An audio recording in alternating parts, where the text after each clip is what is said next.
Hey, it's Andrew, Steven, and Adam. This episode is filmed at the beginning of the year before we began social distancing due to COVID-19. And while we're currently practicing social distancing, we wanted to share these great restaurants with you, even though dining out is not the same right now. We're in Houston, Texas. We're doing breakfast sandwiches. So a classic breakfast sandwich. What does that look like? It looks like breakfast in a sandwich eaten for breakfast. I'm thinking like muffin, egg, some cheese? Have to have cheese. Maybe a ham or bacon. Yes.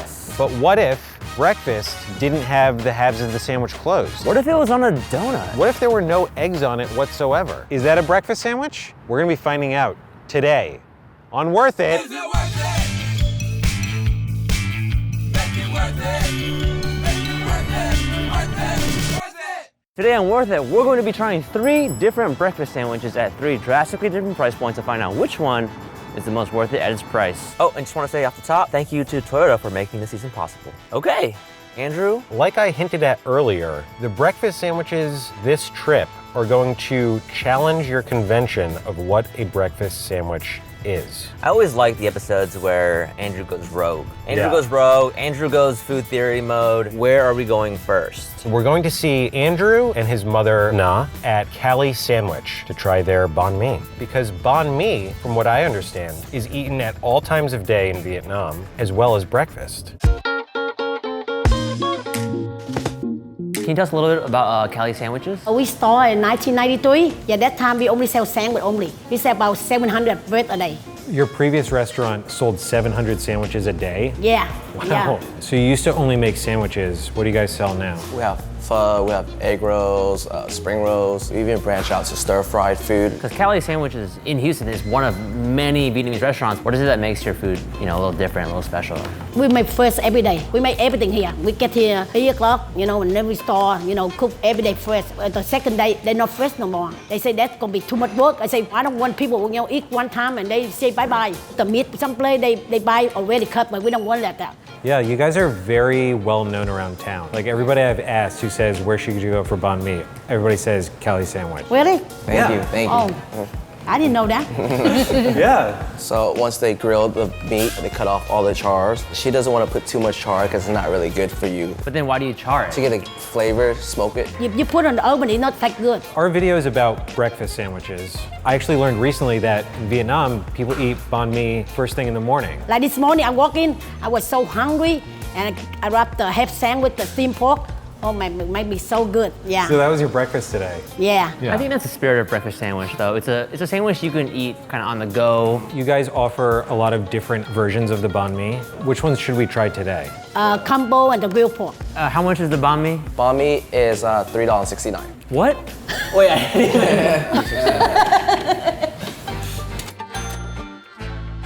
Thank Wow. Thank you. you. Thank you so much. Cheers. Cheers, Steven.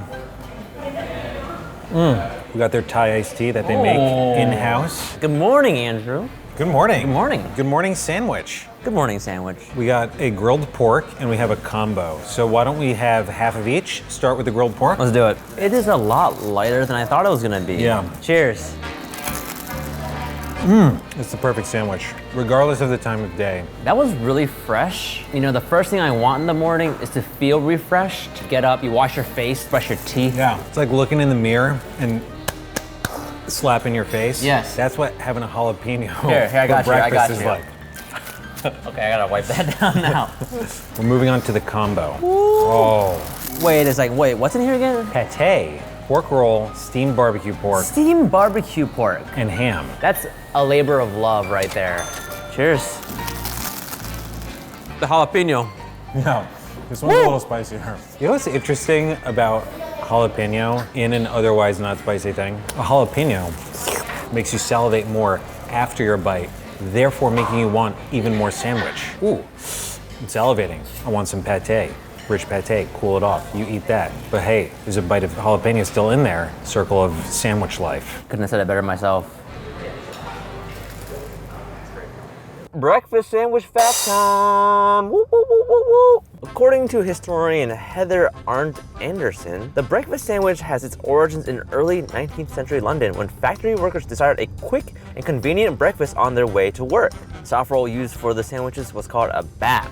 It's both a sad and a happy thing. Why sad? Sad because it was like, oh no, we don't have time to eat breakfast anymore, so let's just package it in a way so we can get to work faster. But a delicious thing was born. Yes. Okay, so our next breakfast sandwich, we're going to see Mark and Drew at Squable, where we're going to be having their donut breakfast sandwich. Of all the sandwiches we're going to be having in this episode, this one definitely contains the most breakfasty items, you know? All right, let's go to Squable.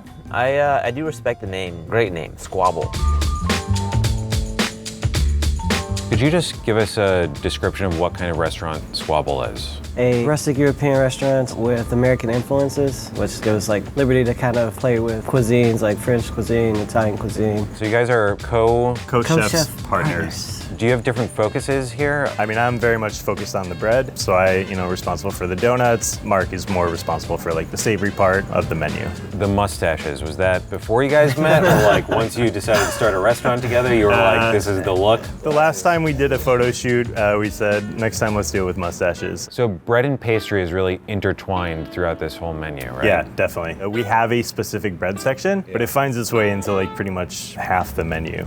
And so with this breakfast sandwich that we're having today, can you talk about how that ties in together? In a roundabout way, the sandwich is like a croque madame, but a little bit more playful. And why use a donut? So we serve donuts for dessert as well, for dinner. A big part of this restaurant is making sure that we utilize everything as much as possible. I don't like wasting anything. Then we were like, well, what would be kind of interesting to do and use the donut in more than one way? Generally, the ones that we use for brunch come from the service before. We more or less need like a stale donut to be able to build a sandwich on. If we tried to do it with like a fresh donut, it would be too hard to eat. The sandwich is layered with ham and cheese, so we use country ham with Gruyere. You have a Mornay sauce, which has a little bit of mustard, Gruyere cheese, raclette cheese, and there's a little bit of Parmesan milk in there from cheese rinds that we use. And it was like, okay, croque madame, put like an egg on top, but I was like, that's gonna look really messy. So we decided to like separate the two. We confit egg yolks, basically poaching egg yolks in olive oil. You use the egg whites in the sandwich and then putting the egg yolk on top because everyone wants to see that. So we just kind of made it to where it's a star. And then take the top part of the donut and dip it in the maple reduction, and then it gets finished with a little flake salt. I gotta say, man, it's a lot of work and technique that goes into making this breakfast. And that's kind of the idea behind the restaurant, to keep everyone challenged in the restaurant and engaged. Is there a strategy for what to do with the yolk? You kind of have to commit when you're gonna eat the sandwich, right? If I were eating it for myself, I would just kind of like pop it and just pick it up. Would you eat it that way? I agree with that. That's exactly how I eat it. I will admit, it is the most appetizing looking Bloody Mary I've ever seen. It makes me think I'm just having a smoothie. Okay. I'm doing this for my gut health. Yes. Cheers. Thank you. I mean, cheers. What? That's tasty. I think I like that more because it felt like I was eating it. I want a fork and a knife. So check this out. Fork and knife built into the table. Nice. I would like a separate compartment for people to put their phones in. Stop texting people. Definitely gonna forget that. I'll start with the potato. Ooh. Oh, So whoa. fluffy. Yeah, it's like mashed inside. Look at the other visual on this plate. It's wild. For those of you at home who cannot smell this, the smell is very confusing. It's like, is it dessert or is it ham? Yeah. I'm so messy that if I go fork and knife, it will be as clean as if you go with your hands. Ooh. Oh, wow, it is sticky. Oh my God. Oh my God. The maple syrup flavor is just there enough, you know? It has a donut and maple syrup, and it's not that sweet. It's because the balance is right there, you know? Like, it has a cheese sauce, but it's a sauce that's very peppery and mustardy, so it works with all this other sweet and rich stuff. This is a killer sandwich. This is actually very well thought out, and I did not make the realization that it's like a croque madame. What do you like, more so than anything madame? I feel like I'm dreaming right now. I feel like I'm sleeping, and my wild mind came out with this. Never heard that term before, but it totally makes sense. I know about the wild mind. This feels really good to eat after the sandwich.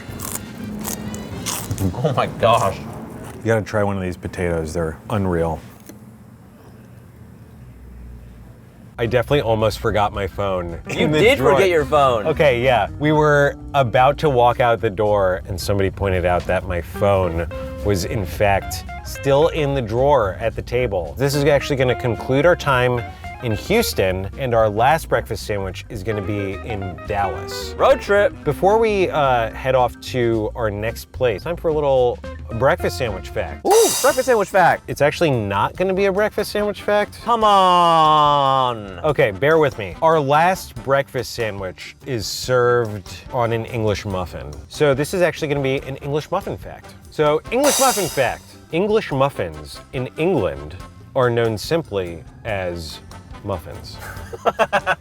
No way. Yes way. So what is a muffin to them? I'm glad you asked. What we know as muffins in America, sometimes in England they're called American muffins. No way. Or sometimes just muffin. Wait, what? Yeah, it's confusing. Do they call it the English Channel over there? Or is it just the channel? And is that channel just BBC?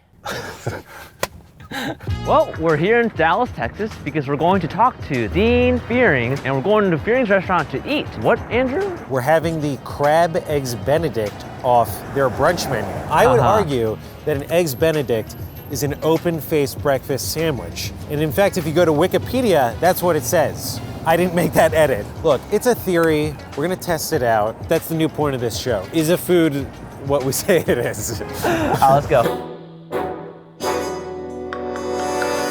I'm Dean Fearing. I am the chef owner of Fearing's Restaurant located at the Ritz-Carlton here in Dallas, Texas. So Fearing's Restaurant is unusual in the sense that we have 5 different dining rooms.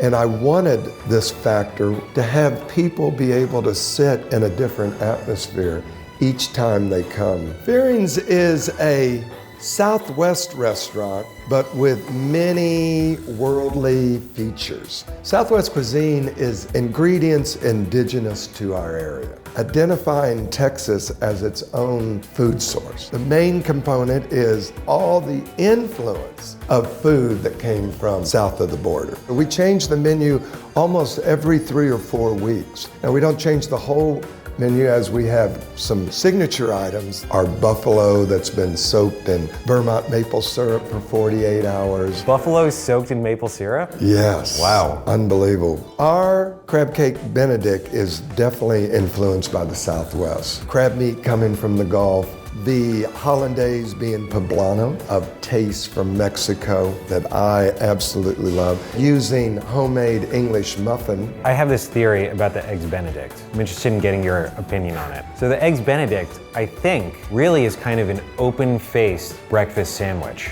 Of course. You agree? I would agree. Yeah, it's probably the first of its kind. And if you wanted to have a breakfast sandwich in a little bit more of a refined setting, Yes. you'd eat it with a fork and a knife. You do. Right? Who's gonna be making the crab Benedict for us today? Mike Matus is our restaurant chef. I love the curve and the little quirkiness that Mike brings to the menu. For me, generally speaking, great crab cake, it's gotta be like maybe 95% crab. So we put like a pinch of breadcrumbs or croutons. You know, a Benedict, like the most important part is when you hit it with that hollandaise, it looks fresh, it's appetizing. You know, you just can't beat that flavor. Stephen, we've made it to the final breakfast sandwich. Does my theory hold water? Sure. I mean, you already had Dean agree with you, so. It's your feelings that matter to me, Stephen. Okay, you're gonna say that here. You know what? Why don't you reserve your judgment till Okay. once we're done eating? Okay, all right. To start, we've got Dean's margarita. Wow, that's good. The tequila. Sorry, this is delicious. It's strong, and it lets you know it's strong. So we're here. Here we are. And we have this quite beautiful, and I mean, Benedicts are usually pretty beautiful, but this is a different level of beauty that I'm seeing right now. I don't think I've ever had an English muffin that wasn't the store-bought variety. Ooh. That is perfect yolk for me. It's just jammy. Okay, cheers, Stephen. Cheers. I'm gonna come over to you. Yeah, that's great. That hollandaise. That's crazy. Yeah. I just feel like I bit into a crab. This hollandaise is like if a hot sauce was dairy. What is hollandaise? Like, what is the derivation of that? I can tell you. Oh, you know? Mm-hmm. You've ever traveled to Europe? Yep. Did you ever spend any days in Holland? Yes, we did. That's hollandaise. Sorry, what was your question? You know, you've made this theory very prominently a part of this episode. A Benedict is an open-faced breakfast sandwich. You're eating it with a fork and knife. That's Right. That is the one thing that I think kind of deters me from your theory. Okay. You might recall our double cheeseburger episode at Petit Trois. The chef said, sorry, in France we eat a cheeseburger with a fork and knife. It's a little foo-foo, but that's how we do it. Right. I really gotta say though, the star of this dish, it's the crab, super good. Andrew, Stephen, how's everything tasting? Very delicious. Tell me about this margarita. Well, everything is pretty traditional, except we use a Mexican liqueur called Damiano that has a little bit of a licorice flavor. Yeah, and I heard that you went and selected the barrels of tequila. Yes, out of 28 barrels, I picked 2 for the hint of vanilla. It's delicious margarita. It's one Perfect. of the best I've ever had. Thank you for coming by and joining us and seeing what our breakfast sandwich is all about. Thank you. All right. Look what you've done, Enjoy. Andrew.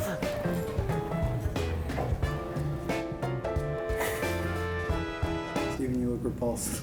I am. I don't care if it's a sandwich or not anymore. I just want this to stop.